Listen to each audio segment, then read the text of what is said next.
अस्सलाम वालेकुम प्यारे बच्चों। आज हम जमात सुवम का निकश नंबर 23 देखेंगे। आम मालूमात पर मबनी अंग्रेज़ी ज़बान में पूछे गए सवालात के जवाबात हमें इसमें देना है कि कौन कौन से सवालात हम याद कर सकते हैं और इसे किस तरीके से दे सकते हैं। यहाँ पर क्वेश्चन दिया हुआ है, what is the name of our country, यानी हमारे देश का नाम क्या है। तो उसका आंसर हमें देना है, आवर कंट्री इज़ इंडिया, हमारा देश इंडिया है। ये देखिए हमारे देश का जो है तो यहाँ पर नक्शा है, हमारी कंट्री का जो है तो नक्शा आप लोगों के सामने दिख रहा है। इसे भारत भी कहते हैं, इंडिया भी कहते हैं, हिंदुस्तान भी कहते हैं। ये हमारे देश का नाम है, ये आपको याद रखना है।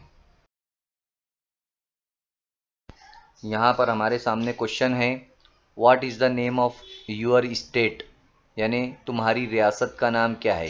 तो हमारी रियासत का नाम है महाराष्ट्र, और ये महाराष्ट्र रियासत का मैप है, नक्शा है, आप लोगों के सामने दिया हुआ है। महाराष्ट्र हमारी स्टेट है, हमारी रियासत है, ठीक है। यहाँ पर अब हमारे सामने है, tell the name of parts of body, body के पार्ट्स का एक पिक्चर भी दिया हुआ है, उसमें सब बॉडी पार्ट्स दिए गए हैं।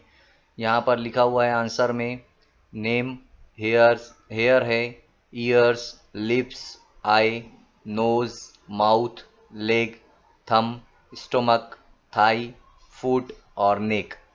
ये सब बॉडी के इम्पोर्टेंट पार्ट्स हैं।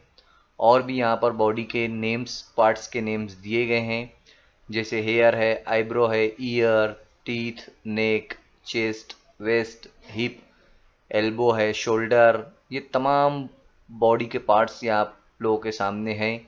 आप लोग इन्हें देखकर लिखो, वीडियो को रोककर इन बॉडी के पार्ट्स को याद करो, नाम इनके याद रखेंगे आप लोग तो अच्छा रहेगा। यहाँ पर चंद फूलों के नाम दिए हुए हैं, फ्लावर्स जैसे रोज़, लिली, सनफ्लावर, मैरीगोल्ड और लोटस। ये हमारे अहम फूल है जिसे हम याद कर रखते हैं।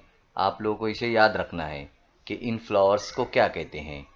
इस तरीके से ये अंग्रेज़ी के जो है तो आम मालूमात, जो जनरल नॉलेज जिसे कहते हैं, इसे आप लोगों को याद करना है, याद रखना है। यहाँ पर हमारे सामने इंग्लिश नेम्स ऑफ शेप्स दिए गए हैं, तो हमें ये भी आम मालूमात में हमें याद रखना है। पहला है स्क्वायर, सेकंड सर्कल, थर्ड है ट्रायंगल, चौथा हमारे सामने है रेक्टेंगल, पांचवा है क्यूब, उसके बाद ऑक्टेगन, ओवल, स्टार और डायमंड। ये हमारे सामने है इंग्लिश नेम्स ऑफ शेप्स, तो हमें इनको लिखकर अपने पास याद रखना है, ठीक है। यहाँ पर नेम ऑफ डेज है, ये भी हमें याद रखना है। First Sunday, Monday, Tuesday, Wednesday, Thursday, Friday and Saturday. ये 7 डेज है हमारे, हमें इन्हें याद रखना है। इनके नाम जो है तो आपको नंबर से याद रखना है। नेम ऑफ मंथ्स है, जनवरी, February, March, April, May, June, July, August, September, October, November and दिसंबर, है ना। ये हमारे पूरे 12 महीनों के नाम हैं, 12 मंथ्स। इनको आपको याद रखना है कि ये हमारे 12 महीनों के नाम हैं।